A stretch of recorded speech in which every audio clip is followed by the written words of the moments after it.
So BOSS Shotshells has released their new solid copper load, and on this video, I'm gonna put it to the test.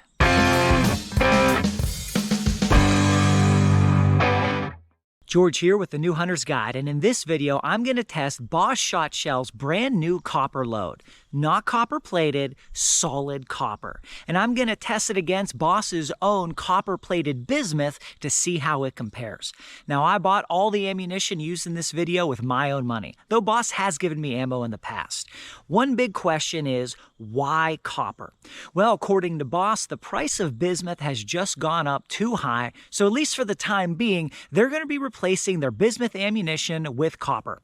Copper is cheaper, it is more readily available, can be locally sourced, doesn't fragment, and is still denser than steel. How much denser? Well, I did a little bit of research on that, and you can see some of the numbers here. I don't know exactly what alloys everybody uses, but this ought to be relatively close, or at least in the ballpark. So you can see copper is about 14% denser than steel. Now, bismuth is still 10% denser than copper. So copper is between steel and bismuth in terms of density. What's interesting here is that some initial reports are saying that the copper performs a lot closer to bismuth than this density level might lead you to believe. So we're going to put that to the test today. Let's go ahead and meet the ammunition we're going to use, and then I'll tell you what we're going to do with it. I've got some BOSS copper 12 gauge number 5s, 2 3/4 inch, which travel at 1,350 feet per second, 1 1/4 ounce payload, about 250 pellets with 30.8 foot-pounds of recoil.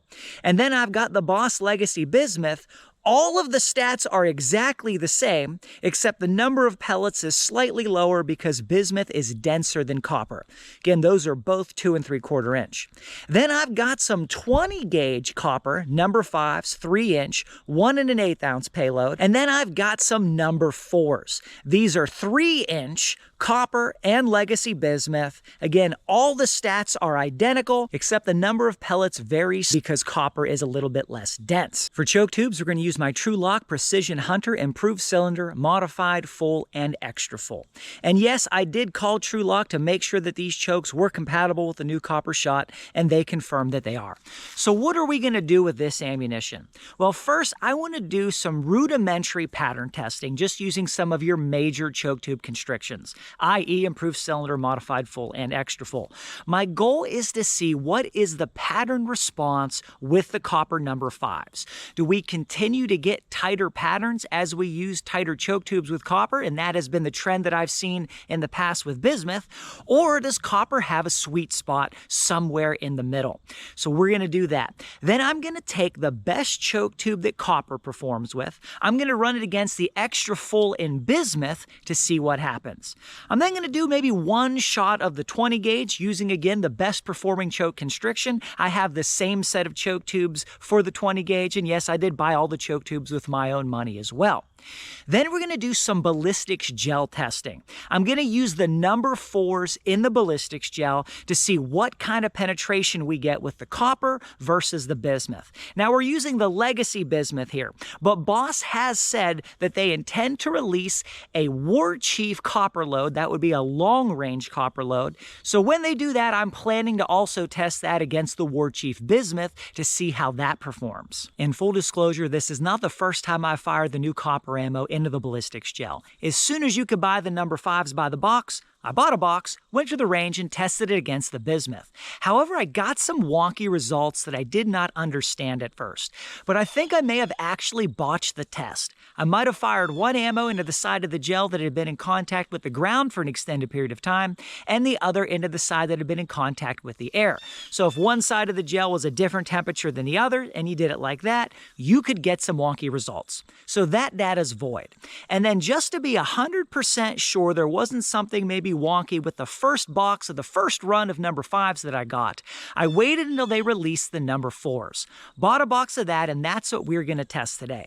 I'm not saying there was anything wrong with the first box of number 5s, but just to eliminate every possible variable, I waited for the 4s, and we're going to shoot those. I'm also going to try a new way of doing the ballistics gel test that might make it a little bit more fair and more obvious to you guys when we look at the block later. Let's head down to the range and get this test started. I am down at the range, set up at about 40 yards. I've got the improved cylinder choke tube, and we'll take our first shot with the BOSS solid copper 2 3/4 inch number 5s.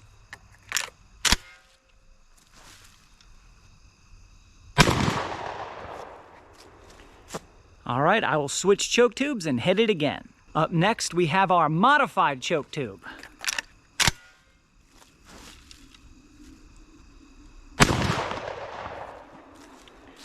All right, 2 chokes down, 2 to go. And now for the full choke tube.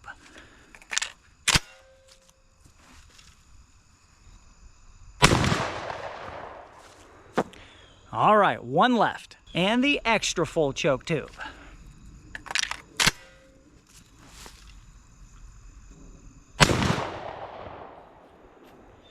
All right, we'll take our 1 shot now with the Bismuth. Quick update, I was taking a look at those targets and noticed I had a partial miss on the improved cylinder. Doesn't happen often, but it happens. It was the first shot and I'm still getting used to this new shotgun. So I took another shot off camera and that one was much better. Now I've got the extra full choke tube on here and we've got our BOSS Bismuth number 5s. Also 2 3/4 inch.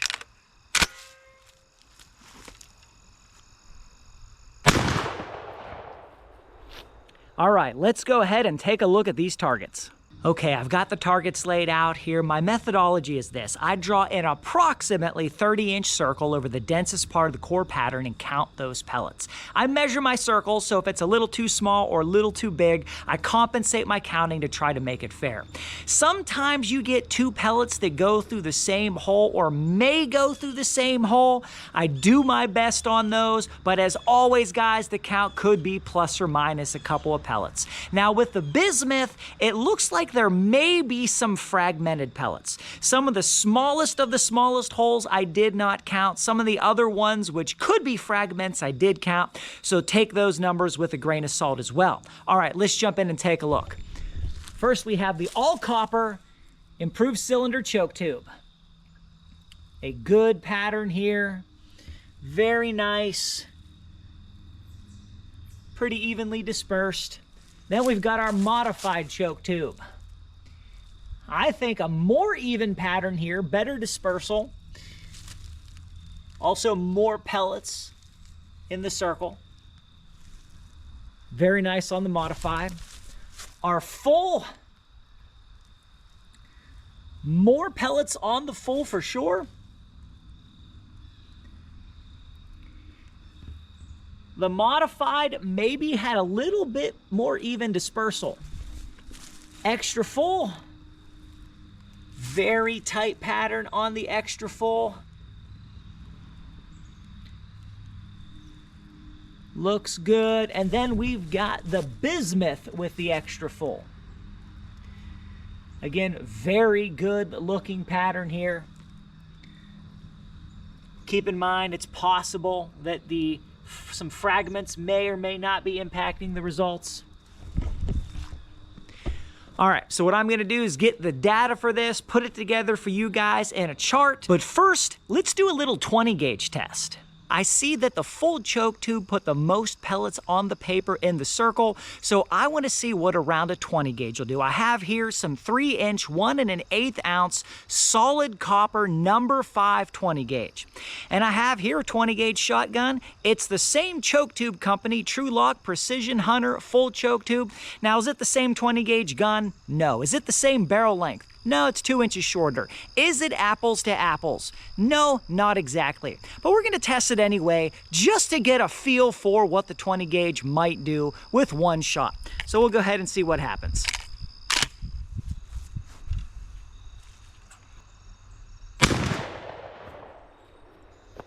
All right, let's go take a look.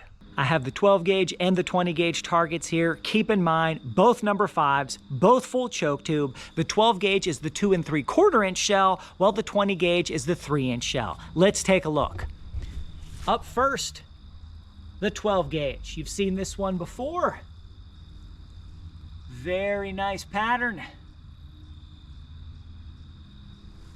And then the 20 gauge. Also a very nice pattern. Are there less pellets? Yes, but I'll be very interested to see the pattern efficiency. All right, I'll get that data together with the other paper targets, but first, let's shoot some ballistics gel. I have the ballistics gel set up at 40 yards. I'm gonna try something a little bit different on this test to see if it works better. I've built a wooden blocker panel that I'm gonna put over about half of the piece of ballistics gel. We'll shoot at the exposed half, then we'll slide it over and shoot at the other half with the other ammo. This might make it a little bit easier for you guys to see the pellets and what they're doing when I show you after the test. I'm also gonna take 3 shots with each one to make sure that we get enough pellets in the gel. So we'll start off with our copper pellets. 1, 2, and 3.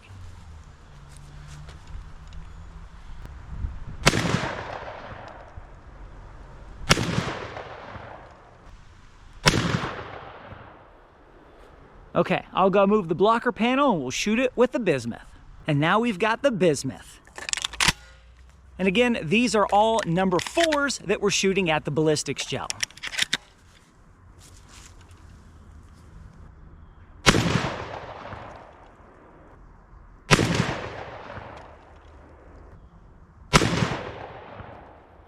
Okay, let's go and see how we did. I've got this ballistics gel laid out here. A couple of caveats. Please do not put undue emphasis on ballistics gel testing. Ballistics gel can only teach us so much, and it can be challenging to measure pellets in ballistics gel, particularly the ones that are closer to the center of the block. I'm just trying to get a relative difference between different kinds of ammunition. This is not a laboratory, and we cannot expect that kind of precision. That said, let's go ahead and take a look. The ones on this side here are the copper. These ones are the bismuth. Interesting distribution here, guys. So generally what I'm seeing is that there is quite a bit of variability with the bismuth. Some of the bismuth pellets are deeper than the copper, some are much shallower. The copper seems to be a little bit more consistent. What's the result gonna be? Well, I'm gonna get a good sample of these pellets, measure them, and then get you guys that data in a chart momentarily. Okay, I've got all the data tabulated and ready to show you guys. But before you even ask in the comments, yes, I do plan to test the copper ammo against other ammos, other metals, do some more choke tube testing. This is just the first look video for me to try to get a baseline and see what this ammo will do. Also, now's a great time to go ahead and hit the like button. And if you want to subscribe, this is a good time to do it as well. Okay, let's go ahead and look at the pattern data first. We could see here the copper improved cylinder 129 pellets, modified 158, full 166, extra full 162, and the bismuth gave us 162 pellets. Now, very interesting, the extra full choke tube gave us the same number of pellets in the circle with the copper and with the bismuth. But the bigger takeaway for me is that the full choke tube seemed to do just a little bit better with the copper. So there may indeed be a sweet spot. The copper may not continue to produce tighter and tighter patterns as you use tighter and tighter chokes, but more testing is definitely needed on that. If we look at the 20 gauge shot, we got 135 pellets in the circle using the full choke tube. Now again, that was just one choke. Other chokes may give you more pellets in the circle. Definitely more testing is needed there, but we see more pellets in the circle with that one than we did with the 12 gauge using the improved cylinder choke. So how many pellets do you want in the circle? Well, I like to see at least 100 pellets in the circle at whatever range I plan to be shooting. So the 20 gauge, absolutely viable, more than enough pellets to do the job, and every choke tube with the 12 gauge also gave us more than enough pellets at this range. You don't always want more pellets. If you're going to be shooting at close range or regular range, more pellets is not necessarily better. More margin, I think, is often better. So if we look at just the copper and the bismuth, we can see that the copper gave us 2% more pellets in the circle at this range. And of course, that was with the best choke tube for the copper and what I have found to be the best choke tube constriction for the bismuth. So very interesting. Now the moment of truth, the thing that you're all waiting for and the thing that I was most interested in, the ballistics gel data. So we could see here that the copper gave us 3.31 inches of penetration and the bismuth gave us 3.37 inches of penetration. So the bismuth came out ahead 2%. 2% more penetration. Now that number is so small, it could even be rounding error. So very, very close. Now the big question, guys, that I have here is why did the copper perform so close to the bismuth and the ballistics gel? As far as I'm concerned, these two loads are basically interchangeable. They should be just as effective, at least at this range. But why is the bismuth not better than the copper, or at least significantly better? Well, I've got two theories on that, and the first one is this. From what I've heard, the copper doesn't deform like the bismuth. So it could be that on ignition, the bismuth pellets, particularly those near the bottom of the shot column, may deform some and thereby not fly as aerodynamically well, losing some energy and not penetrating as far. This could explain a little bit of what we saw in the ballistics gel. Indeed, the deepest bismuth pellets were ahead of the deepest copper pellets. The shallowest bismuth pellets were behind the shallowest copper pellets. So bismuth had a big spread and copper was much more consistent. Thereby, the shallowest bismuth pellets may have been pulling down the average. My second theory has to do with fragmentation. I've also heard that the copper doesn't fragment, and indeed in the ballistics gel I did not see any fragmented copper pellets, but there was a little bit of bismuth fragmentation. So that may also be pulling down the average for bismuth. And one more thought about fragmentation. It could be that the copper was further ahead of the bismuth than it seems because we may have had some bismuth pellets fragment and leave more than one hole. In fact, the idea of never having to deal with a fragmented bismuth pellet and a bird again is quite appealing. So what's the final analysis here, guys? Well, according to this data, it seems that these two different ammunitions are fairly comparable. More testing is needed, and I plan to do more testing, but I am pleased to see how well the copper performed relative to the bismuth. Now, if you want to see multiple different metals tested against each other, why don't you go ahead and check out this video right here. And if you want to see more 12 gauge versus 20 gauge testing, check out this one right there. Thank you so much for watching. God bless you, and go get them in the woods.